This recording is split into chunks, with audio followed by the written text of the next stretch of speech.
Heboh, makhluk misterius dalam botol digegerkan warga Cirebon. Benarkah tuyul? Sebuah video memperlihatkan sejumlah warga Cirebon, Jawa Barat heboh melihat sosok makhluk misterius diduga tuyul. Rekaman itu diunggah di akun Instagram @terangmedia pada Minggu, 27 Maret 2022.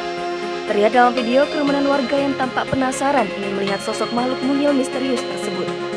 Seorang pria yang hanya menggunakan kaos dalam berwarna putih tampak memegang botol.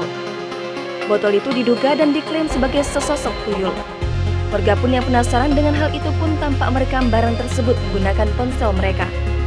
Barang yang diduga tuyul itu berwujud sangat kecil dan berwarna coklat. Namun hingga kini belum diketahui pasti kebenaran tersebut.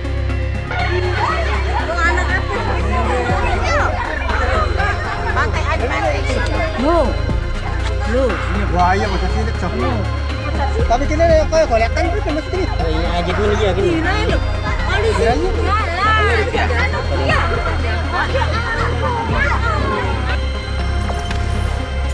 Jangan lupa subscribe, share, komen, dan like ya.